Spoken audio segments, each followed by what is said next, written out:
Hi, welcome everyone. My name is Sasha Davis and I am the Executive Director here at the Renee and Chaim Gross Foundation. I would like to welcome you here tonight. For those who have not been here before, we preserve and interpret the historic home and studio of the sculptor Chaim Gross. You can see one of his works right here between the windows, and also a portrait of him on this wall. It's by Milton Avery. Our purpose here is fundamentally educational. We do programs like tonight's event. We also run tours and do other sort of lectures, research, and exhibitions. I would like to acknowledge our co-sponsors for tonight, the Greenwich Village Society for Historic Preservation, and also the Salmagundi Club. We were very lucky to receive an award from GVSHP in 2015, a Village Award, and then also the plaque on our facade in 2016. The Salmagundi Club is a very new contact for us, but they have a very wonderful space. Once again, if you haven't been, definitely go visit. Wonderful. And they've been in their building much longer than we have. They've been there since 1917. We've only been here since 1962. So tonight we're going to be discussing 3 separate case studies about the preservation and restoration of artist spaces. So we're going to start with the work that was done here on the Gross Sculpture Studio. Then we're going to move to the Gertrude Vanderbilt Whitney Studio at the New York Studio School, and end with the upper gallery of the Salmagundi Club. Before I introduce our first speaker, I wanted to say a few words about the history of this building for those who haven't been here before. It's originally from 1873 and was industrial use for most of its life. However, when the Grosses bought it in 1962, they wanted to have a live-work space. So they lived on the upper 2 floors, so you're in their living room. And then they turned the first floor into a gallery and studio. So they cut down into the floor and then were able to open up that entire back wall to make this wonderful multi-paneled skylight. And we very recently completed a project to completely restore it. So if you would have visited a year ago, you would have encountered a much different space. It would have been dark, a little bit cave-like, and it took a long time for us to document everything, remove it, do all of the work, and then put it back. So please, if you haven't spent time in there, once again, go back downstairs on your way out and just spend a little time in the space. So my first speaker today is Kurt Hirschberg, who is a project manager with the noted preservation firm of Jan McCorney Associates. He serves on the board of directors for the Northeast chapter of the Association for Preservation Technology. And in addition to that, he's also a very avid preservationist in his personal and professional life. And he was very important to our project because he oversaw the entire restoration of our studio, and we have a continued relationship with him as well. So please welcome Kurt.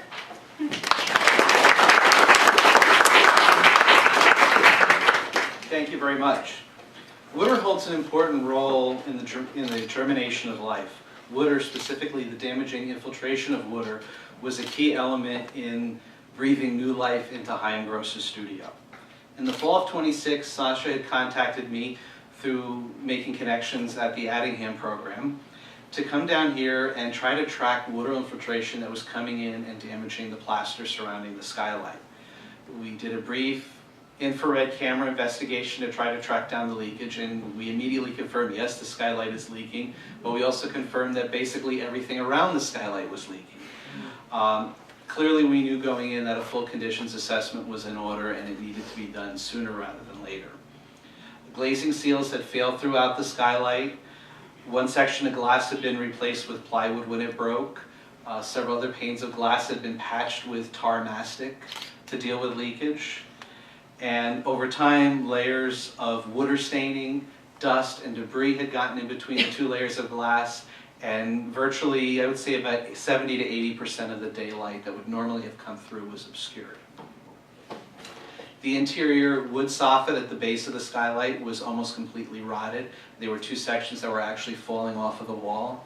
The wood structure of the radiator support below was almost fully rotted at that point and was caving in. The steel lintel underneath the base of the skylight was rusted. The window frames were rusted. The paint was peeling off of the brick around the windows. The plaster was spalling. Everything was at a point where it was at the cusp of a massive failure. In addition, the waterproofing treatment that was applied probably right around the time Chaim bought the property to the brick walls on each side had started to fail. Thorough Seal was a wonderful product for its time. It promised the world, you could put this coating on brick, it'll stop all water infiltration, it'll last forever. Well, it doesn't. And when it does fail, it starts to peel away, and it creates a wonderful funnel effect, directing the water now into the wall, which is exactly what was happening here. It was coming down to each side, and it was deteriorating the plaster. With the help of several very generous grants, we started the process of repairing the masonry, repairing the plaster, and sealing up the skylights. We stripped all that inappropriate waterproofing off of the brick, and surprise, we found that the brick was in incredibly poor condition. We ended up doing significant repointing. We actually had to reconstruct a portion of one of the walls, and once that was done, we went into the task of dealing with repairing flashing. We completely disassembled the skylight. We restored all the steel structure. All of the original metal grating that was over the skylight came apart. They were straightened, they were cleaned, they were repainted. And then we started the task of actually cleaning and sealing up the glazing. Through what initially appeared to be an unfortunate situation, we learned that the process of taking the glazing out and dealing with it, the glazing was incredibly brittle. It was very thin, and the tiniest little bit of work we did to it, the pieces were breaking. So we're now faced with a dilemma. Ethically, do you do a full replacement? And we weighed the pros and cons. We looked at it from a preservation standpoint, where the ultimate goal is to preserve as much of the original material as possible. Ultimately, we swallowed hard, and we made what we thought at the time was a very difficult, and I don't think, Sasha, you maybe agree, we weren't sure right away if it was the best decision to do a full replacement. Ultimately, this is one instance in the project where it brought new light to the studio, no pun intended. Once that glazing was replaced and was in, and we were able to experience what the original lighting was of the studio, we kind of changed course a little bit. We did some restoration of the artificial lighting fixtures that were in the space, to try to bring them back to the way they looked originally. We did an extensive amount of repainting and dealing with interior finishes, and also rethinking of how the whole studio space was interpreted. And one wonderful asset we have through the whole process is working with Chaim's daughter Mimi, who had firsthand recollection of this space, which for anyone who's worked in preservation, being able to work on a building where you have that firsthand institutional memory, there's nothing to compare to that. There's no debate. And it becomes very important when you're trying to capture the spirit and the feeling of space to be able to have that opportunity. Basically, if you go down in that space at any point in time on a good day, where the lighting is really bright, it's amazing the difference in the quality and the quantity of light makes on the pieces that are on display in that studio. What each of you are experiencing this evening, and I encourage you to definitely go downstairs and experience that space. It captures the energy and the feeling and the spirit of the studio as Chaim knew it from 1962 onward for the rest of his life. You can come different times of the day, you can come different times of the year. The lighting is very different. It creates a very dramatic effect in the studio, and it's very much an integral part of the interpretation of the studio. Ultimately, the key to a successful restoration of any space like this that's so ingrained with the artist's life and his creativity and his passion, if you can copy the details from historic photographs, which we had plenty of, but ultimately at the end of the day, your role as a preservationist in a studio space like this is capturing the essence and the spirit of the space. And I think the project was very successful because we have done that. And it was just seeing Mimi's reaction as things were coming together and reliving memories about what this space was during Chaim's time. It's a wonderful seal of approval at the end of the day. Ultimately, this recreation of the essence and the character of the space is the best way to tell the story of the artist and the work that was created in the space. I'd like to show everyone a few examples of what we started with and what we ended up with. You can see the thorough seal coating on the brick. A good portion of this wall, once the thorough seal came off, had to be reconstructed because the bricks were falling out. Here's the opposite side of the wall. You can see where the thorough seal had peeled away, and basically every time we had a wind-driven rain coming from the northeast, it was going right into the wall and funneled right down into the studio. Our studio after restoration, and the studio before. The plywood panel, you could see the tar patches every time a pane of glass had cracked. It was a very dark space, and I'll admit the first time I was in here, I thought, this is really not a very pleasant studio space. And you wonder how he could create art in a space that was very cavern-like. Can we go back one? Yeah. And then to look at the difference in the light afterwards is really quite amazing. Two forward. Where you saw that photo before the thorough seal peeling away, this was the end result. Water was also coming in along the base of the skylight, filling up that soffit. It was pouring out the soffit. It was rusting the lintel behind. It was rusting the windows. Next slide. See across the extent of damage of water, you could see the rot in the top of the radiator support. You could see where the soffit was actually peeling away and where water had gotten to the point where it was actually even running down the walls. And that's it. Thank you very much.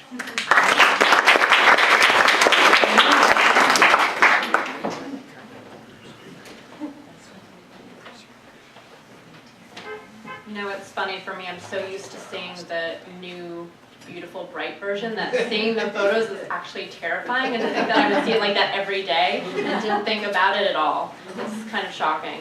Our next speaker will be talking about the Gertrude Vanderbilt Whitney studio. So I'm pleased to welcome Alicia Cooper, who managed the public tour program at the New York Studio School at that period of time. She also oversaw the fundraising and publicity for this partial restoration. She was there from 2013 through 2016, and she's also the liaison with the National Trust for Historic Preservation. She currently works at the Jewish Museum.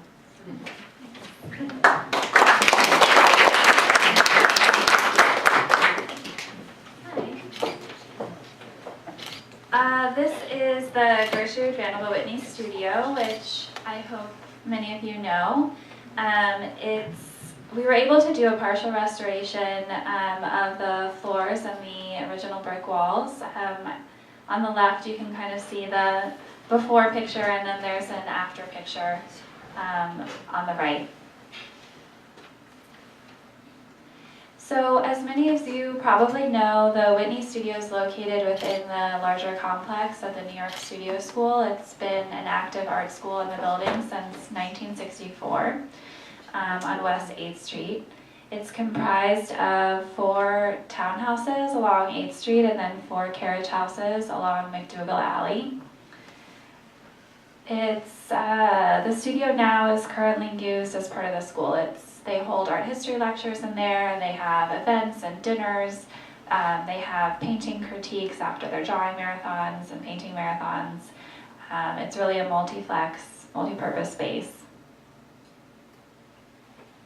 And this is the outside of the Whitney studio off of McDougal Alley, which at the time when the sculptor and major arts patron Gertrude Vanderbilt Whitney purchased it in 1907, McDougal Alley was full of sculptor studios, many of whom were very famous at the time.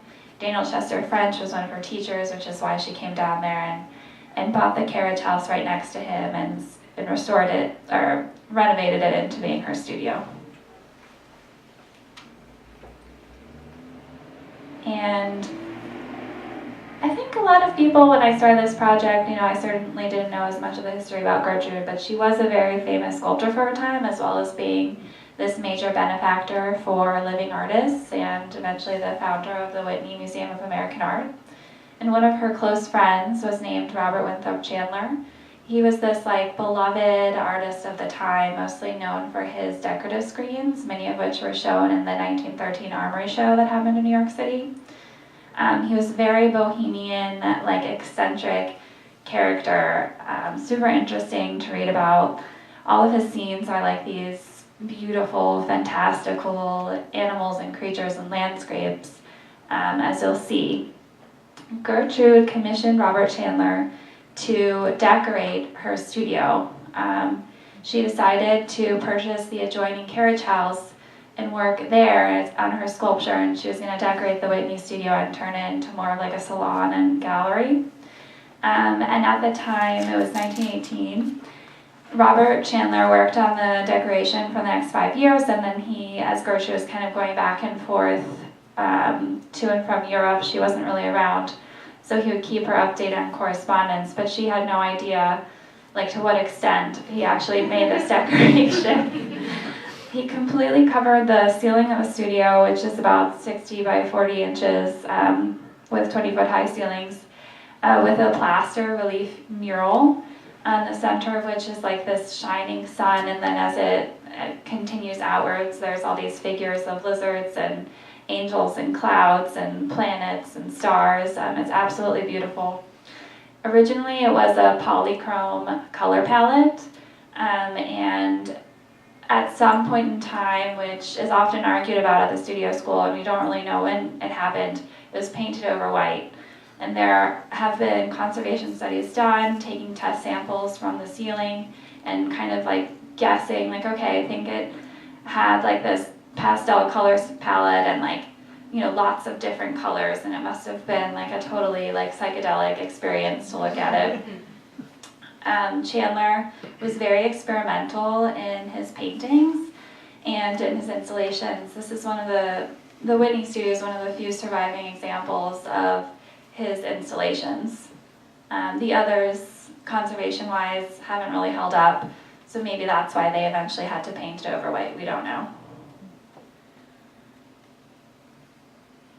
He also did this 20-foot tall plaster fireplace molded in flames. So he had this kind of heaven and hell theme going on. We also worked with a conservation team, and we took samples from the fireplace and determined it was reds, greens, and metallic colors. We also determined that there were multiple painting campaigns. So Chandler maybe started in 1918 on the fireplace. Over the course of 5 years, he would change his mind and he would paint it over again. So that made it difficult to determine with the fireplace and the ceiling, which finish was the one that we'd want to go back to.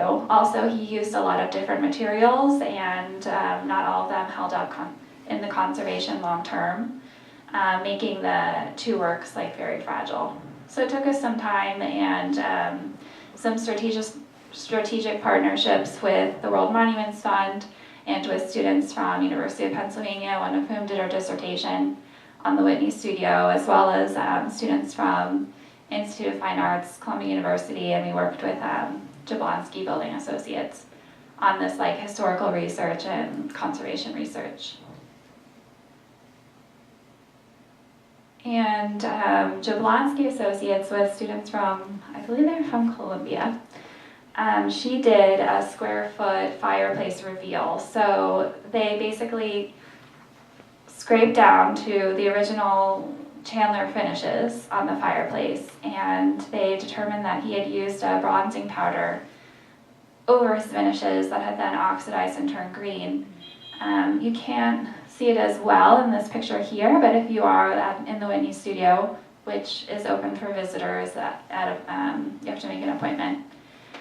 You can see these gleaming reds and oranges underneath the bronze powder, which is really interesting. So while we didn't, end up restoring the fireplace or the ceiling, we did keep this reveal up, just so people could really get a picture of what the room was like. And there were other components of the room, believe it or not. There were 6 stained glass windows in each of the window frames. They were these blue-green, like very Baroque and complicated designs of aquatic scenes. And there was a large decorative screen to the right of the fireplace. One side had a planetary scene, the other side had an aquatic scene. And we actually, in our research, found all of these pieces, which still exist today in our own private collections. And of course then determined how much it would cost to buy them, which was way too much.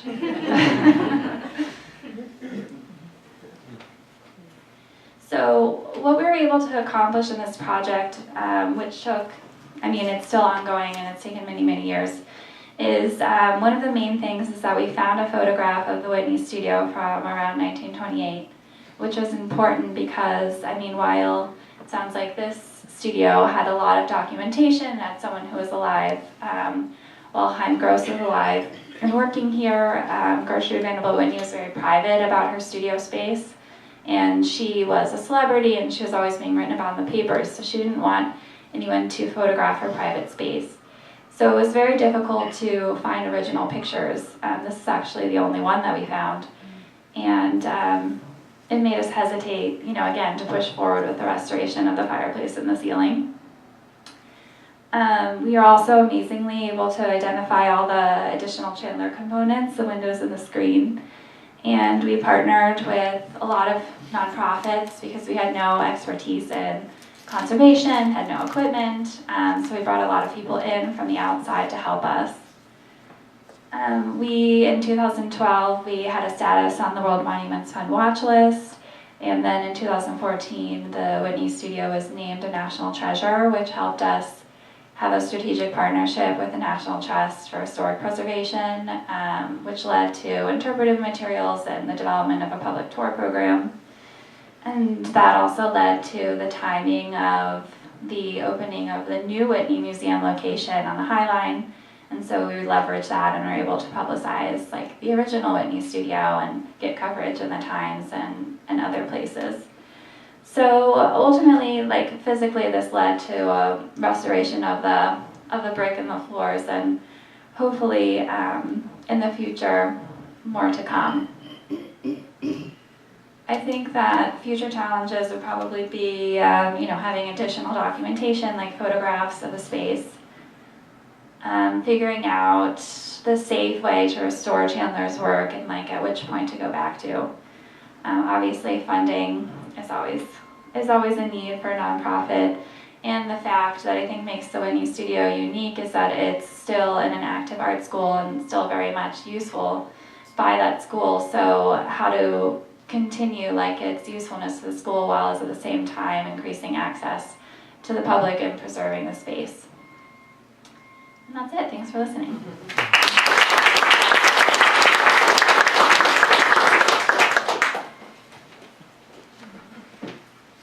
Thank you, Alicia. I liked your point about partnerships because I think that's been so key for us too, both in funding our project and also learning more about these spaces.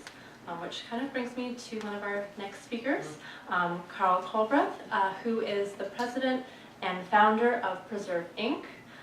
They specialize in historic preservation at all scales, so from houses up fairly large mansions and public buildings, churches, exactly. And they're actually celebrating their 25th anniversary this year. So I'd just like to say that they've also received a lot of awards from GVSHP, the New York Landmarks Conservancy. So they have wonderful support from the group of preservationists. And they also worked on our studio here. So once again, this very close partnership, and we were able to learn from them as we did the project. So Carl.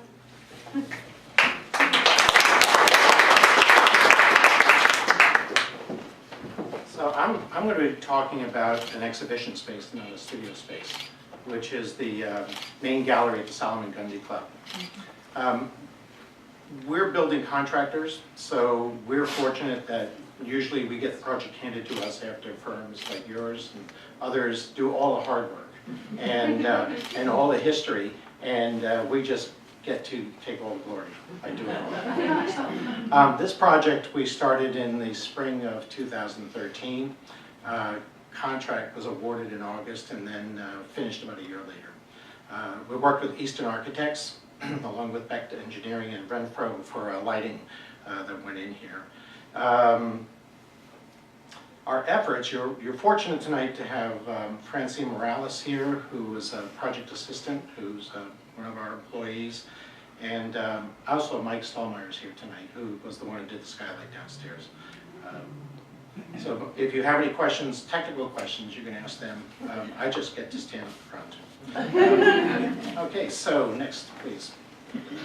So this is actually lifted right off of the project manual. This is a picture of the gallery space, unknown date, but set for a dinner party of some sort, but with the paintings on the wall.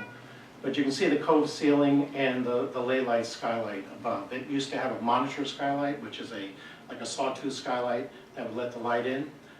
That was removed and taken away at some point because it was failing, and the whole thing was closed over. Next. And this is the way the gallery looked when we came on the scene. So the skylight had been removed, the acoustic tile put into place, some not so good architectural lighting, and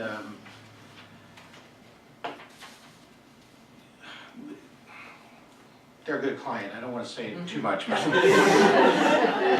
It had been used for many years as an exhibition space, and it was tired, and it needed an update.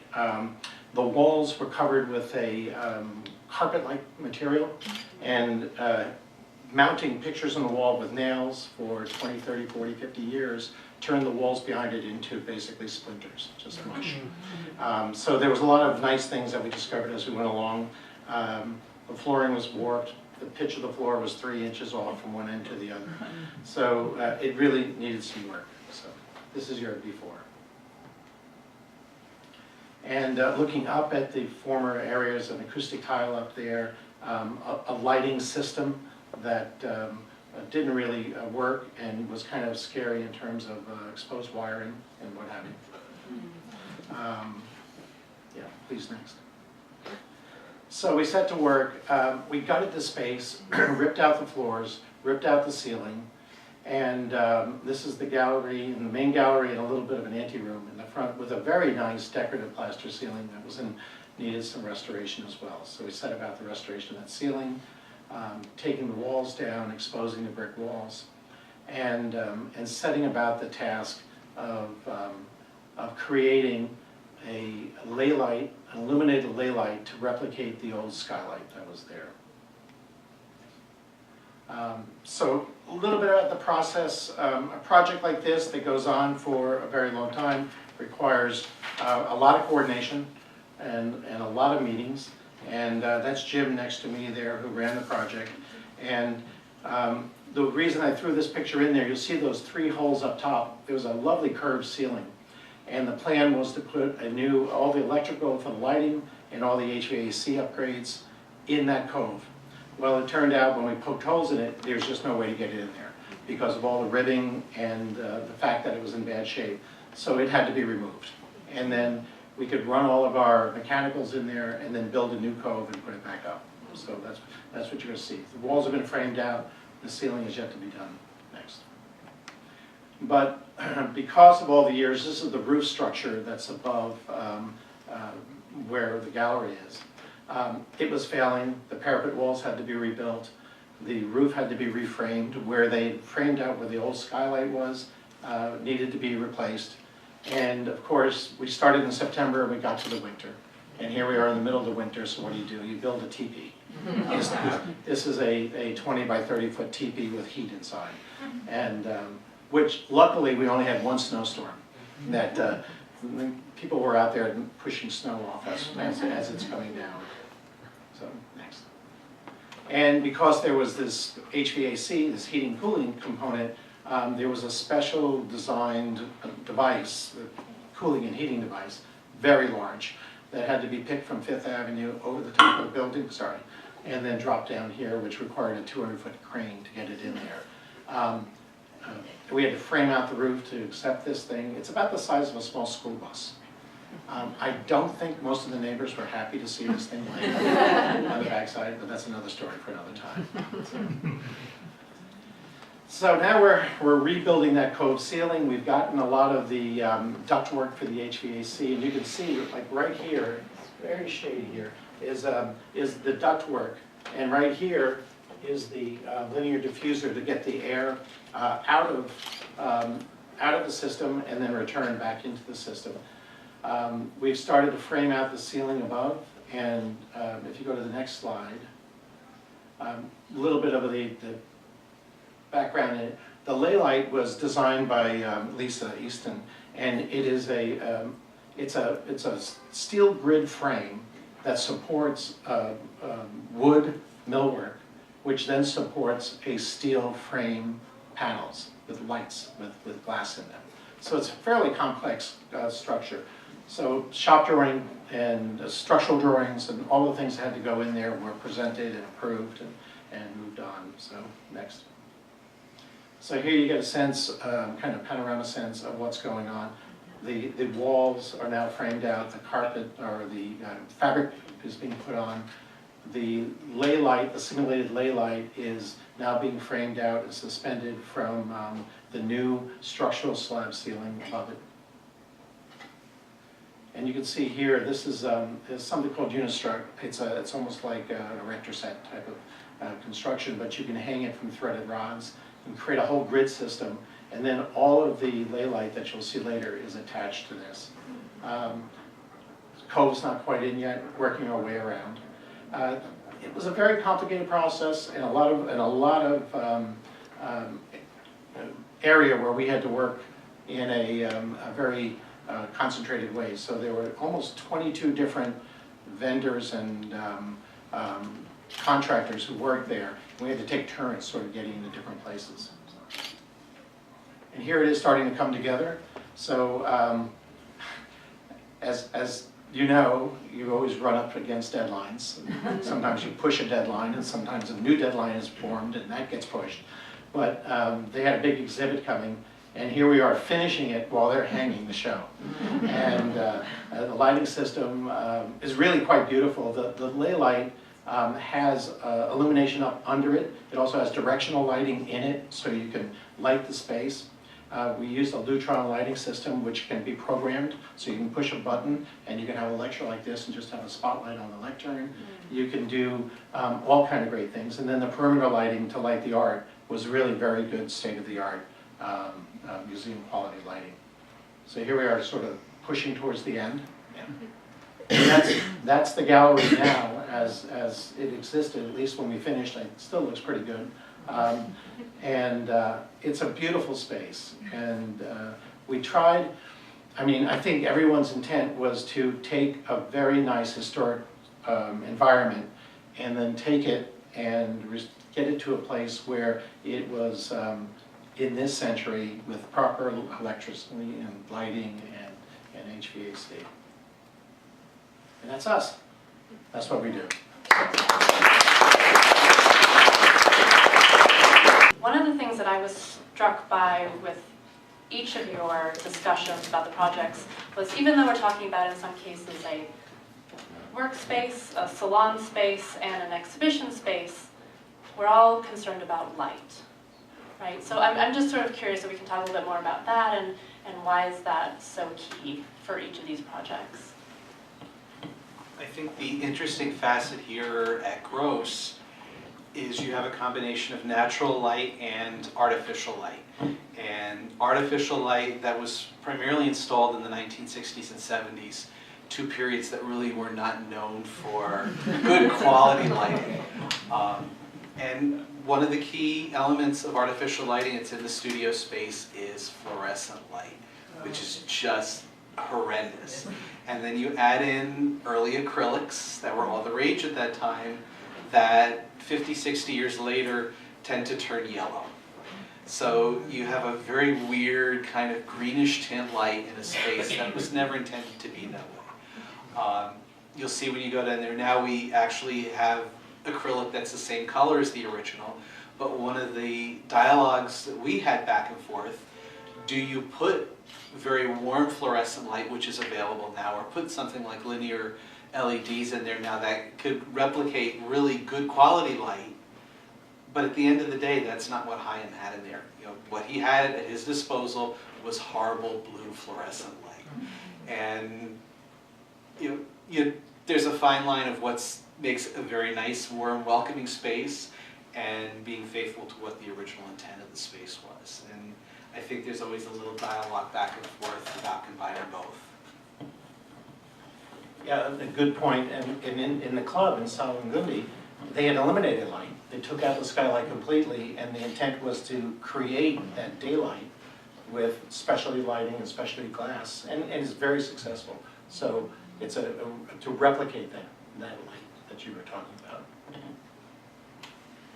Just expanding beyond the Whitney Studio to the rest of the building that is the New York Studio School and once the Whitney Museum. It's kind of interesting to talk about how the complex was built to be a museum, so all the lighting is there, and at the time I think it was very technologically advanced. In fact, in the galleries that we still use for the students, the original museum lighting is still used, it still functions, but it's just not enough. So they have, the regular gallery track lights in there as well. As far as the Whitney Studio, because of the time that we wanted to return to, was the Chandler time when it wasn't being used as a studio anymore. So it had these fabulous north-facing skylights, and it had, 6 windows that face McDougal Alley. But Chandler filled those windows, the carriage house windows, with his stained glass. So it would have been impossible for an artist to really make any work in there because all the light would have been colored. But I can imagine when it was first used as Gertrude's studio and the original carriage house must have been great. I mean, she must have mainly used natural light. I just want to touch on something Kurt said about the fluorescent lighting, which is you'll also notice on this floor we also have. Do you want to talk? Actually, here's Kurt. Everyone in here can be a little bit of a guinea pig right now. One of the big challenges we have here as you walk through the building and you look around, there are a lot of light fixtures. And in 1962, electricity and energy was cheap, and it was abound, and it was going to be there forever. There was also no concern about the heat from the bulbs, and there was no concern about UV emission from the bulbs. So you take a space like this, where each one of these sections, soffits, have about 25 plus light bulbs in each one of the soffits, and they're individual incandescent bulbs with very precious, very rare artwork underneath them that are constantly getting baked with UV light and heat from the bulbs. What we decided to do was to help cut some of the costs long term and start to green the building a little bit. What you're seeing in here today is a little bit of a study. We got some new LED bulbs, we sampled different color renderings, we sampled different wattages, and we found something that worked generally well with the paintings. We were very concerned with the extent of the shadows that were getting cast and being faithful to that appearance of incandescent. We were very concerned with the coloration, and we were also concerned with the opportunity of being able to lighten it up just a little bit. So it's enough to improve the visibility of what's in here, but not create a dramatic change. If anyone at the end of the day wants to guess which one of the coves has all the new lighting in it, feel free. But we are very happy with it. We're actually currently going through a trial process now to document what the energy savings of just doing one run is. We've changed a few spotlights out in this space as well. And ultimately the goal is to compile whatever research we have and documentation and go after a NYSERDA grant to update everything in the building. Could I just add that you bought 5 samples. One was bluish, one was reddish, one was yellowish, one was over whitish, and finally there's the one that we used. And I just want to introduce everyone. This is Mimi Gross, who is our board president and also the daughter of Chaim and Renee Gross. So she's the person who Kurt mentioned when he was speaking, someone who actually had memories of what the space looked like when her father was working there. Yes, So. and also the Whitney Museum. Or maybe the only person who was actually there in the Whitney Museum and met. I remember standing in the double staircase, and my father introduced me to Wolkowitz, who was a very really? good friend of his, and just being there, I remember the rooms. Did you go to the Whitney studio? That's what I'm talking about. But then when I taught there, the dinners are in the grand room with the chandelier ceilings and fireplace. They have a great artist dinner there. Yeah, And the we always students have cook, dinners. and it's very good food. The building is, you didn't really exaggerate it enough, it is a true labyrinth. I mean, good luck finding a bathroom. It's endless because it's 4 buildings. Yeah. And the students, of course, have their own studios, which you can't just walk into. And so it's endless hallways and steps up and down to find a spot. Oh yeah. It must have taken me 3 months to figure out my way when I first started there and give tours. Some of those groups did get lost. Not just But I me. did enjoy teaching there. It's a wonderful school. I recommend it very much. That's great. I'm curious a little bit about, since you probably have all had a little bit of experience with sort of non-artist spaces, Alicia, maybe you not quite so much, but I'm curious with Carl and Kurt, if you could tell me a little bit more about how these spaces are unique and special and why we should really think about preserving them. Are they more complicated, I guess, is my question. Well, we do a fair amount of work in churches, and we have an interior division as lobbies and things like that. But I think where art is made and art is shown is a very almost sacred place. And whereas a church, I always see as a performance space. And even though there's artwork in there, and yeah, I mean, a good sermon is a good performance. But when you walk into Chaim's studio downstairs, or you walk into the Salmagundi Club, and there's a good painting show up, it's special. It's really wonderful. And if the environment that's created lets you absorb that a little bit more, then I think it's a successful work. The one thing I can add to that, working at Russell Wright's home and studio in Manitoga, there are a lot of similarities with Manitoga and here. And I think one thing about an artist space, there's a little bit of creativity in the space. There's a little bit of idiosyncratic nature to the space. Things weren't always done the way you would typically expect them to be done. Artists tend to handle things a little bit differently. And the mark in the hand of the artist is on everything. And I think the space and how much of that idiosyncratic and problematic nature of the space you maintain is very much, I mentioned earlier, the essence and the spirit and the feeling of a space. When you're here standing in the studio in the afternoon and that light is pouring through there, it's, dare I say, going back to the church, it's almost a religious experience.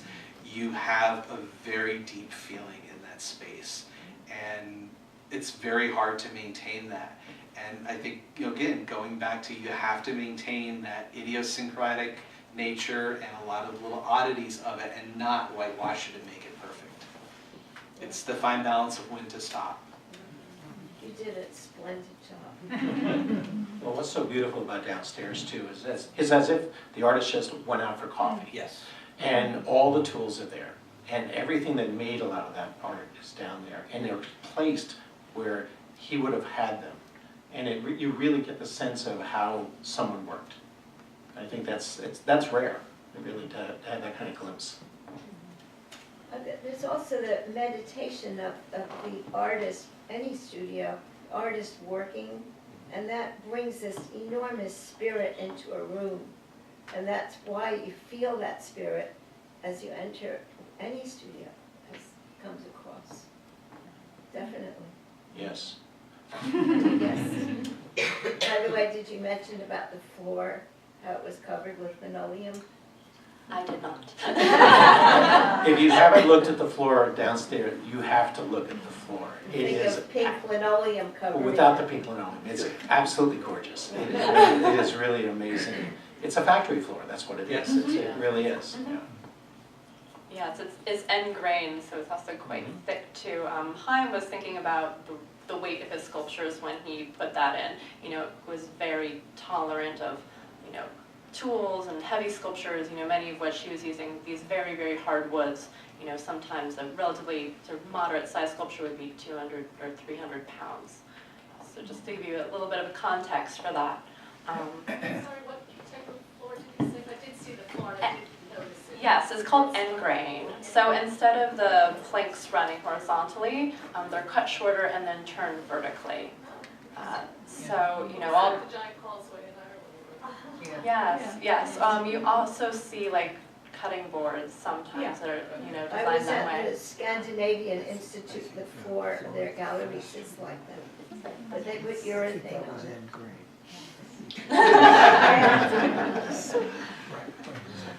Since we're talking about flooring and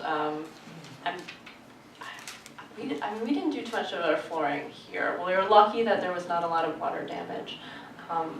But I think in the Whitney studio you had to do a flooring replacement, is that right? Basically with the Whitney studio, because it's used as a classroom space and a dinner space, and we have art auctions in there and so on, the floors over time got really beat up, kind of like with the Salmagundi Club when you saw that before picture.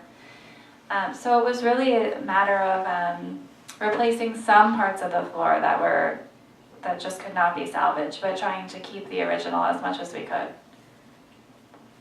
So how much was actually retained, do you know? Oh, I think most of it was retained. It was just one corner where there had been some water damage, which started, I guess that must have been in 2007. There was water damage to one corner of the ceiling, which started the whole phase of the partial restoration, and there was a lot of unseen work in terms of stabilizing the ceiling by the World Monuments Fund.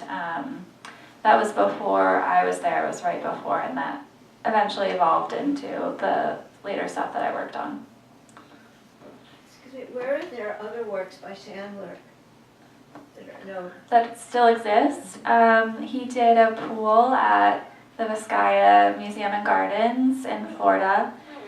Last I spoke with them, they were also doing a restoration, which is difficult because of the way that the water from the bay mixed with the hot, like Miami air. And again, he was very experimental with his paints and didn't necessarily lend themselves to preservation very well. He also did Gertrude's studio in Westbury in Long Island. He mainly was known for doing these like beautiful decorative screens, one of which was in the New York Historical Society's restaging of the Armory Show a few years ago. It's like this beautiful like deer with lots of trees. So he really didn't do very many of these like installations on site. I think there are only 7 of them. And I'm curious, what kind of lessons can we learn? Because I know there are people in our audience who are facing the questions of their space, maybe their family members, or maybe they just took on a new position at an artist's home or studio. What could you tell them? You know, what have you learned from your experiences? My standard line is that it'll take longer than you can stand. It'll cost more than you could ever believe. And the mess will be just intolerable. But if the work turns out good and you're happy and it makes your life better, then we're okay.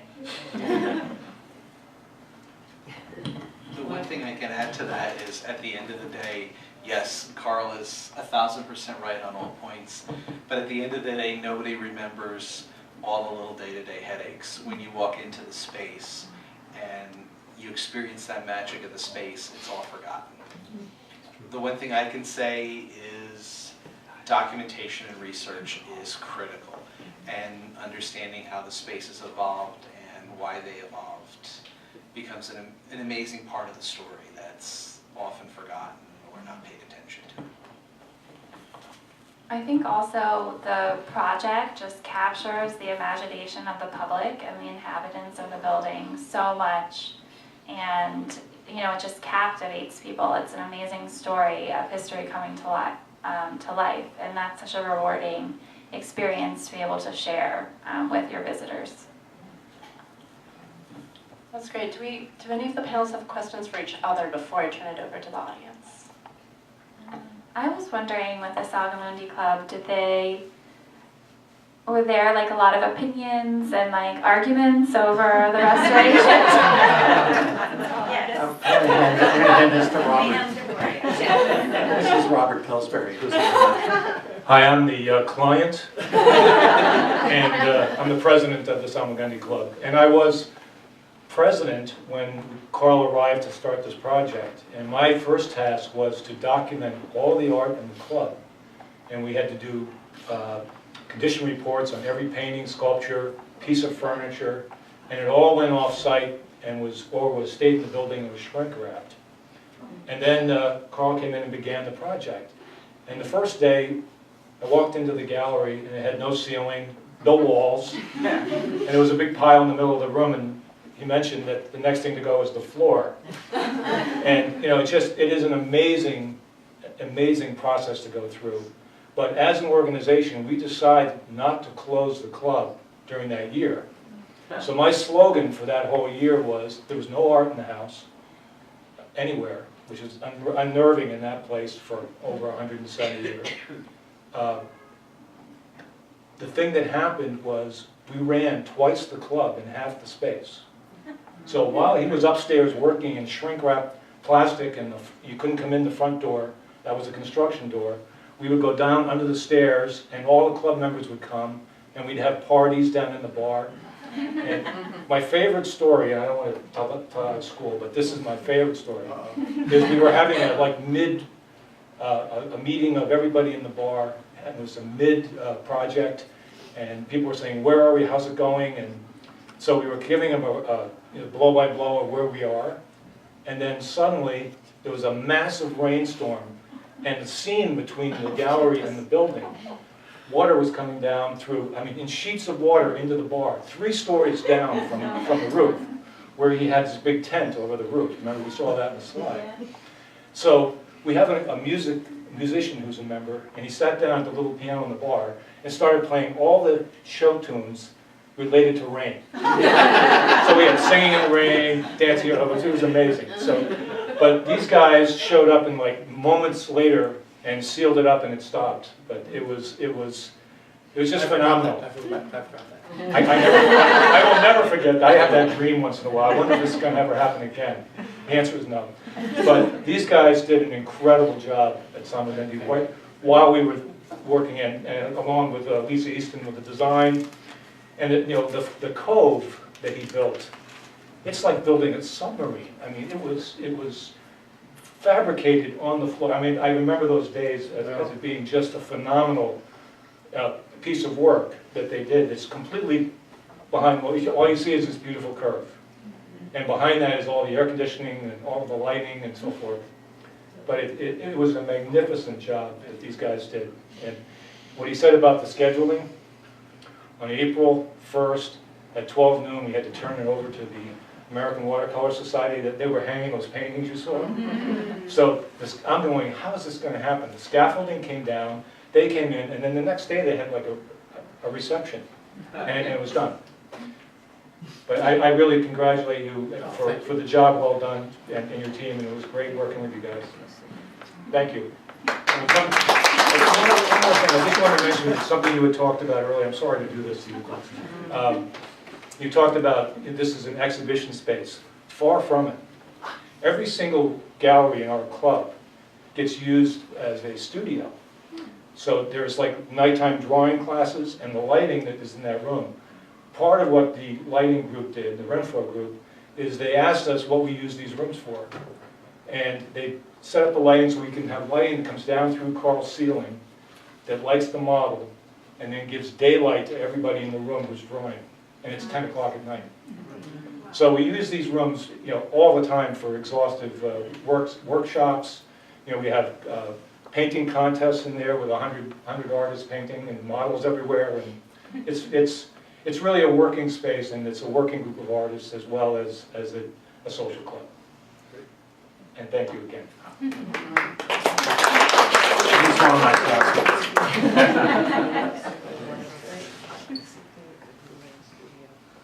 So do we have questions from the audience? Was there any thought of returning the skylight, the original skylight to the room? The year before we did the work, there was a pricing to build the monitor skylight, which I think just the steel framing was $250,000. And then also they built 3 10-story buildings. yeah, the neighborhood had changed, so they had these apartment buildings around it. So even if you'd built the skylight, you would have been in shadow anyway. Okay. But there was that process, and then I think all told, it was about $1 million to do the skylight. So, I mean, to put a real skylight in there, so to do the artificial skylight, I think was far better. So I wanted to ask you or both of y'all, when all this water was coming in that space, did y'all have paintings hanging there? I mean, like what? Renee, can you pull up a photo, actually? Wait, which one? Well, actually, you can see here. I mean, it really So looks... you did me out. We did, so this was right after we'd cleared everything out. You'll see that long board there, that's where all the tools were hanging. So you can kind of see that horizontal lighter piece, so that was full of chisels.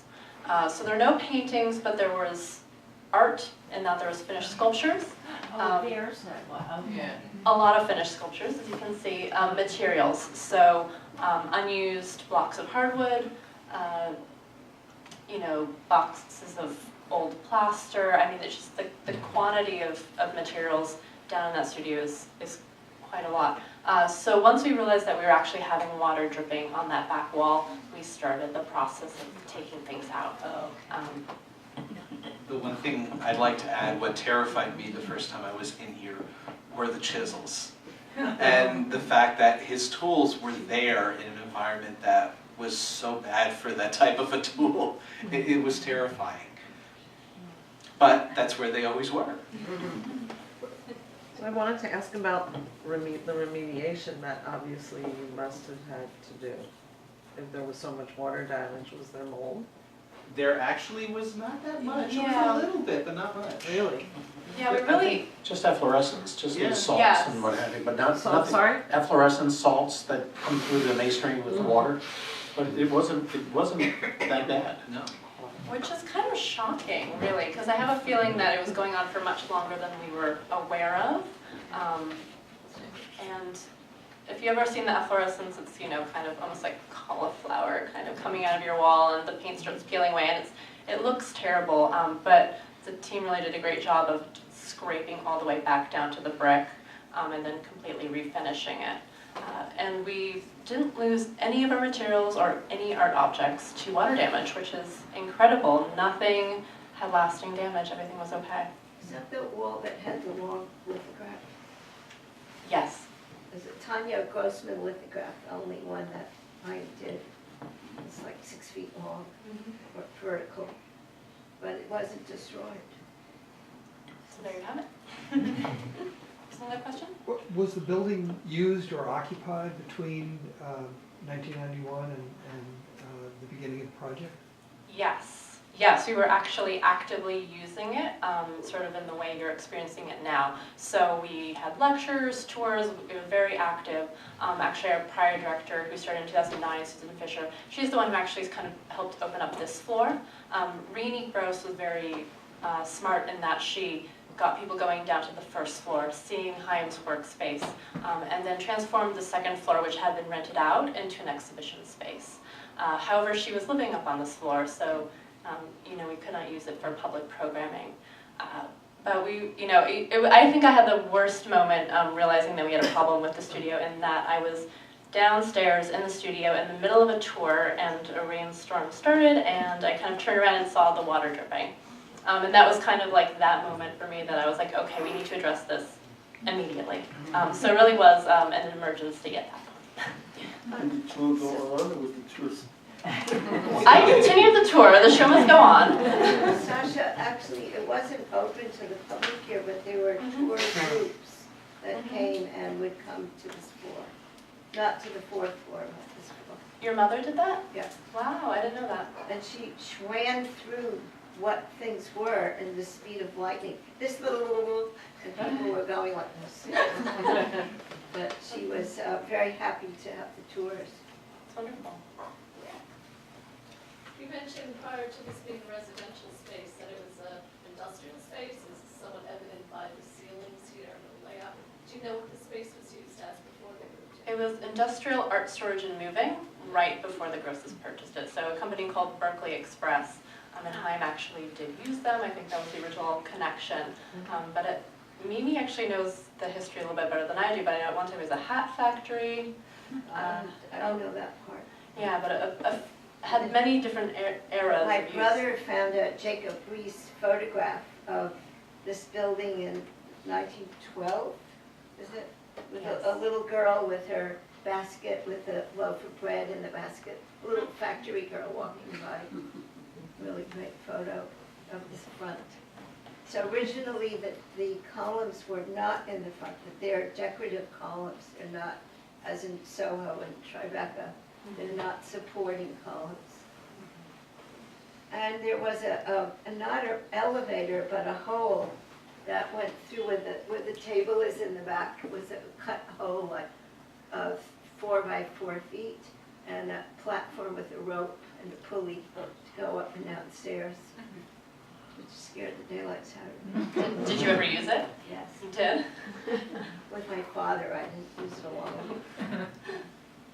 He actually designed everything here.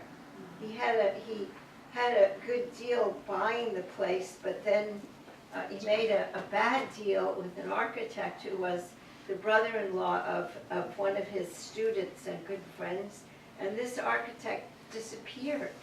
And so when it came time to actually renovate the building, Chaim ended up going over every single detail and plan, which in the long run was beneficial. Like these floors, everything was redone. It was rough. Did it? I mean, I think it's very clear you can see one vision. I think that's something that Oh, Kurt and I have talked about multiple times, which is you can really see and feel that it's Chaim's vision. I mean, down to like the plastered ceilings and the drops here, you know, the experimentations with the lighting, everything.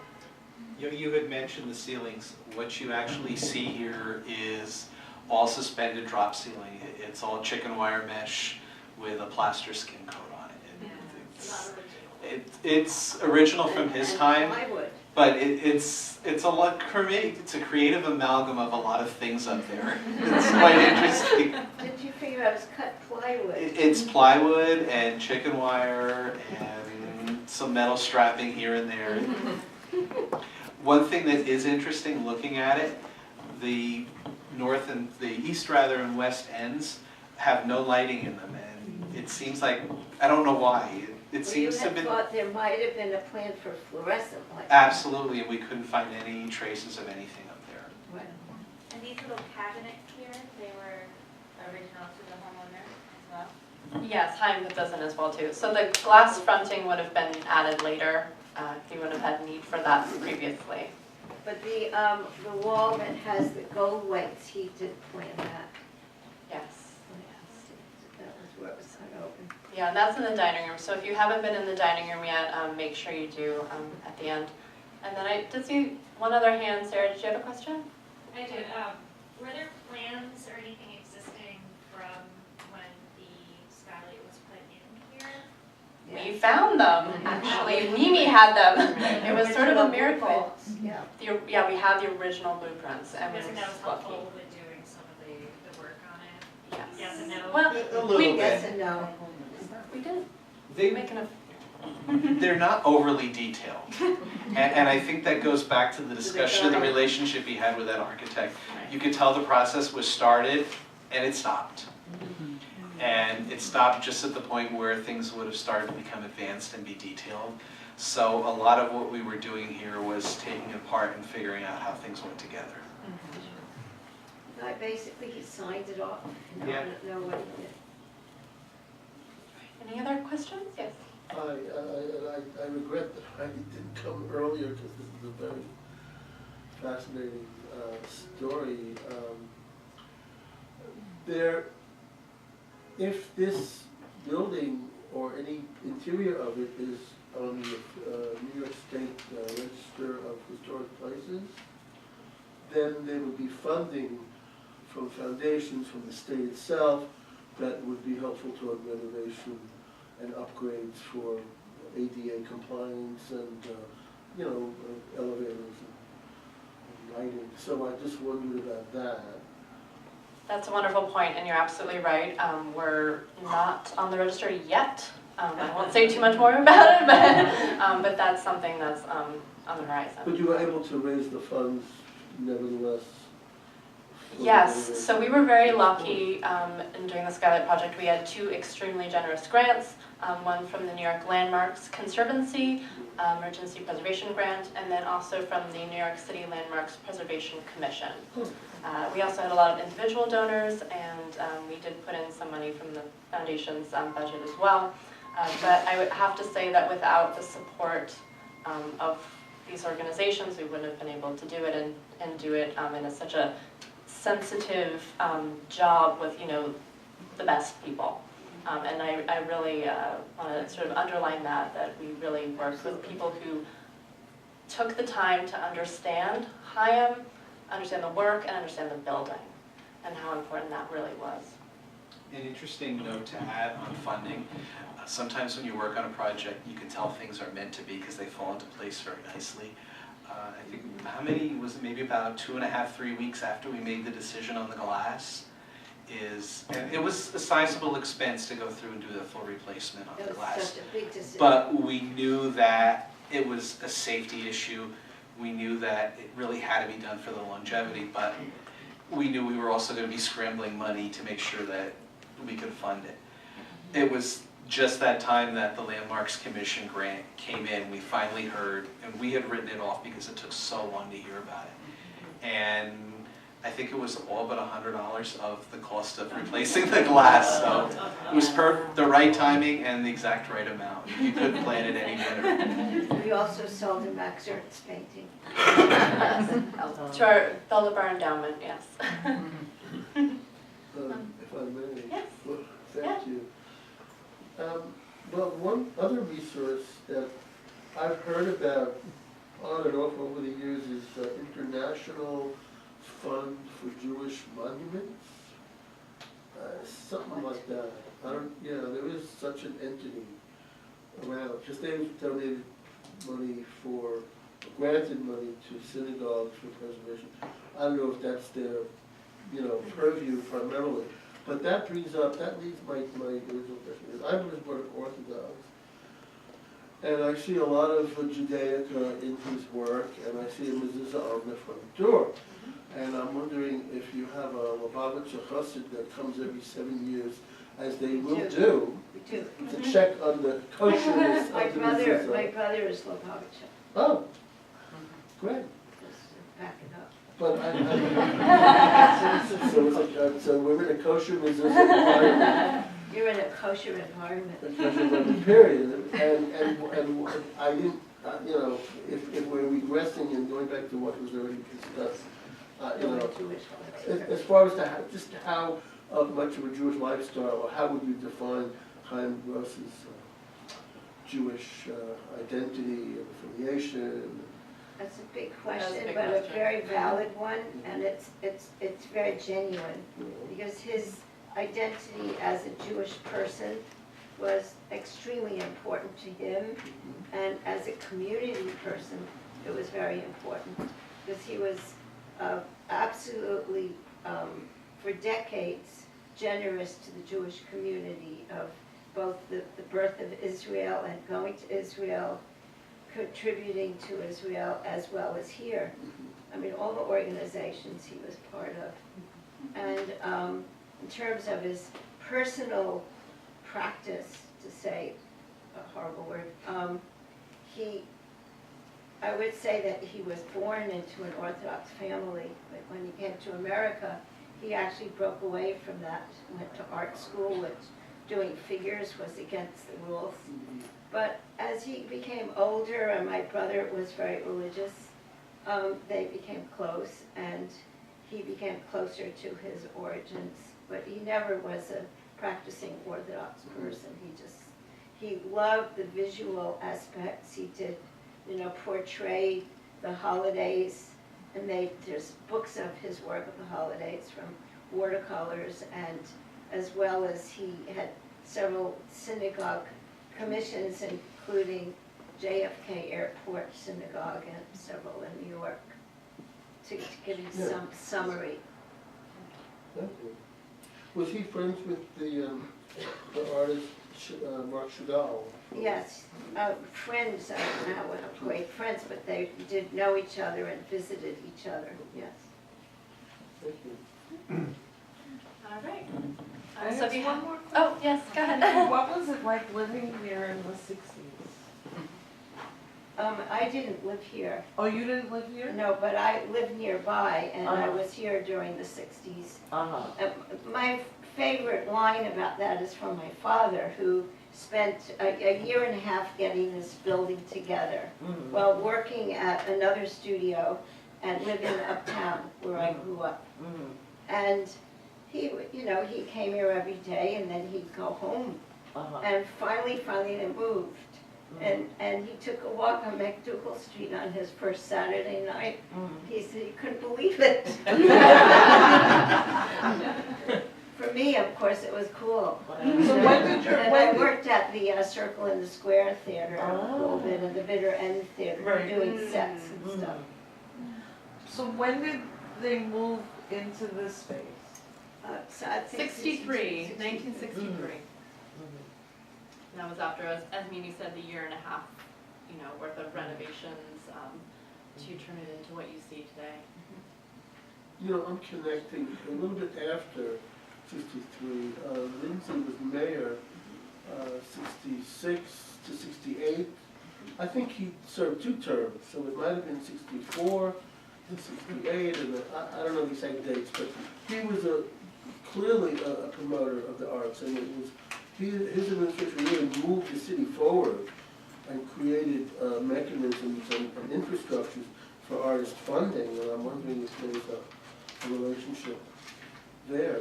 Well, my former husband's studio is in the building that was the first legal artist building in New York. Oh. 85 Walker. And he made AIR possible for artists to live legally in lofts. Because we lived in a place where not only was it illegal, but we had this sliding bookcase to cover the bedroom. And we used this address as our legal address. Like the Frank program, bookshelf and everything. Except we weren't in hiding. Or in the threat of death. Right. It's an image that just comes up. Yeah. They did get caught. They got caught. Yeah. You mean the friends, not the witch, not the witch. James, I read it out, I'm sorry about that. Did you all figure out where the LED lights are along this, in this room? Kurt told me, I can't say. Any other I guesses? think I guessed right. Did you guess right? I see a lot of pointing at the right section. So this one, closest to the windows. And if the question comes up as to why it's brighter, it's the only run that has a working bulb in every sign. There literally is a bulb every 10 inches along the sign. Well, you were pretty surprised that it was not a track light when you looked at it. When were track lights invented? Late 50s. Well, we could have had them. Right. Well, everyone. These are more economical to build. Okay. Yes. There was a great anecdote that this building was bought by the sale of a Joseph Stella painting, which is now in the Metropolitan Museum. Madonna of Coney Island. Worth a visit is always on view. True No, story. that is true. It's absolutely true Through story. the financial records, we know. For everyone who didn't get a drink or some food, we do have a lot still left at the back, so please take a look. And on your way out, if you haven't seen the studio, go and spend some time, and then also please come back, because if you're here during the day. Yeah, oh, and see the second floor too on your way down. And come back during the day too.